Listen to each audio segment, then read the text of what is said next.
एक शहर में देवरानी जेठानी रहती थी। जेठानी अमीर थी और देवरानी गरीब थी। देवरानी गणेश जी की भक्त थी। देवरानी का पति जंगल से लकड़ी काट कर बेचता था और अक्सर बीमार रहता था। देवरानी जेठानी के घर का सारा काम करती और बदले में जेठानी बचा हुआ खाना, पुराने कपड़े आदि उसको दे देती थी। इसी से देवरानी का परिवार चल रहा था। माघ महीने में देवरानी ने तिल चौथ का व्रत किया। 5 रुपए का तिल व गुड़ लाकर तिलकुट्टा बनाया।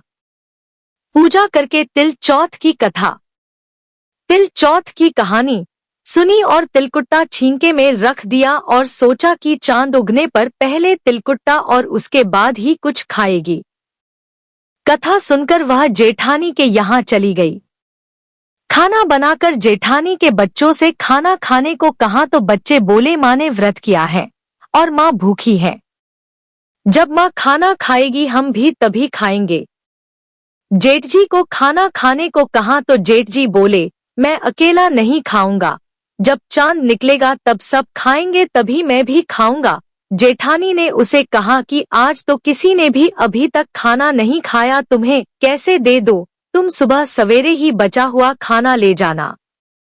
देवरानी के घर पर पति बच्चे सब आस लगाए बैठे थे कि आज तो त्योहार है, इसलिए कुछ पकवान आदि खाने को मिलेगा। परंतु जब बच्चों को पता चला कि आज तो रोटी भी नहीं मिलेगी तो बच्चे रोने लगे। उसके पति को भी बहुत गुस्सा आया, कहने लगा सारा दिन काम करके भी 2 रोटी नहीं ला सकती तो काम क्यों करती हो। पति ने गुस्से में आकर पत्नी को कपड़े धोने के धोवने से मारा, धोवना हाथ से छूट गया तो पाटे से मारा। वह बेचारी गणेश जी को याद करती हुई रोते रोते पानी पीकर सो गई।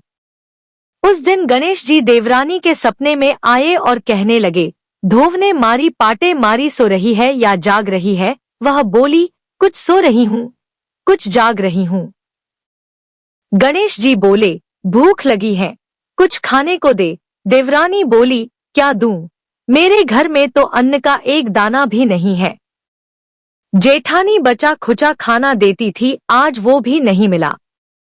पूजा का बचा हुआ तिलकुट्टा छींके में पड़ा है, वही खा लो। तिलकुट्टा खाने के बाद गणेश जी बोले धोवने मारी पाटे मारी, निमटाई लगी है, कहाँ निमटे। वो बोली ये पड़ा घर, जहाँ इच्छा हो वहाँ निमट लो। फिर गणेश जी बोले अब कहाँ पहुंचूं। अब देवरानी को बहुत गुस्सा आया कि कब के तंग करे जा रहे हैं, सो बोली मेरे सर पर पोछो। और कहाँ पोछोगे। सुबह जब देवरानी उठी तो यह देखकर हैरान रह गई कि पूरा घर हीरे मोती से जगमगा रहा है। सिर पर जहाँ बिंदायक जी पोछनी कर गए थे वहाँ हीरे के टीके व बिंदी जगमगा रहे थे। उस दिन देवरानी जेठानी के काम करने नहीं गई। बड़ी देर तक राह देखने के बाद जेठानी ने बच्चों को देवरानी को बुलाने भेजा। जेठानी ने सोचा कल खाना नहीं दिया इसीलिए शायद देवरानी बुरा मान गई है। बच्चे बुलाने गए और बोले चाची चलो, माँ ने बुलाया है, सारा काम पड़ा है। दुनिया में चाहे कोई मौका चूक जाए पर देवरानी जेठानी आपस में कहने का मौके नहीं छोड़ती।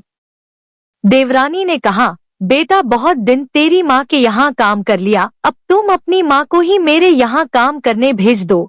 बच्चों ने घर जाकर माँ को बताया कि चाची का तो पूरा घर हीरे मोतियों से जगमगा रहा है।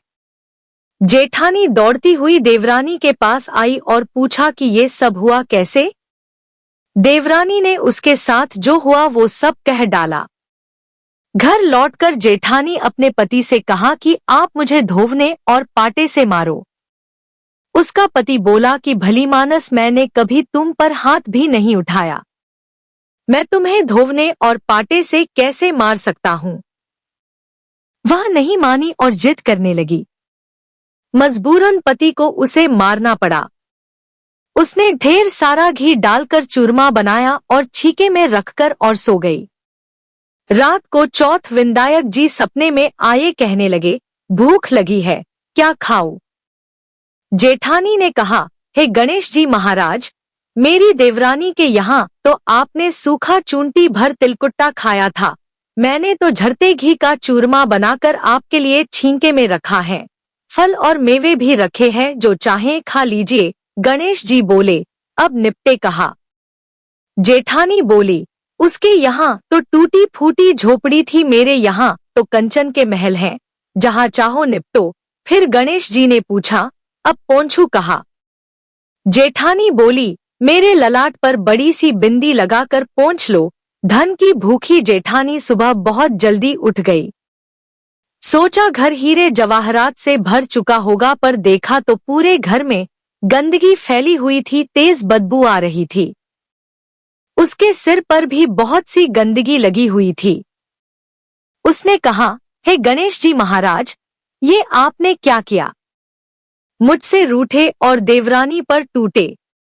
जेठानी ने घर और की सफाई करने की बहुत ही कोशिश करी, परंतु गंदगी और ज्यादा फैलती गई। जेठानी के पति को मालूम चला तो वह भी बहुत गुस्सा हुआ और बोला, तेरे पास इतना सब कुछ था, फिर भी तेरा मन नहीं भरा। परेशान होकर चौथ के बिंदायक जी गणेश जी से मदद की विनती करने लगी। बिंदायक जी ने कहा, देवरानी से जलन के कारण तूने जो किया था, यह उसी का फल है।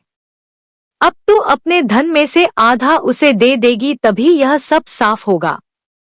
उसने आधा धन बांट दिया, किंतु मोहरों की एक हांडी चूल्हे के नीचे गाड़ रखी थी। उसने सोचा किसी को पता नहीं चलेगा, और उसने उस धन को नहीं बांटा। उसने कहा, हे चौथ बिंदा यज्ञ जी, अब तो अपना यह बिखराव समेटो। वे बोले, पहले चूल्हे के नीचे गाढ़ी हुई मोहरों की हांडी सहित ताक में रखी 2 सुई की भी पांति कर। इस प्रकार बिंदायक जी ने सुई जैसी छोटी चीज का भी बंटवारा करवाकर अपनी माया समेटी। हे गणेश जी महाराज, जैसी आपने देवरानी पर कृपा करी, वैसी सब पर करना। कहानी कहने वाले, सुनने वाले व हुंकारा भरने वाले सब पर कृपा करना, किंतु जेठानी को जैसी सजा दी वैसी किसी को मत देना। बोलो गणेश जी महाराज की जय। चौथ माता की जय।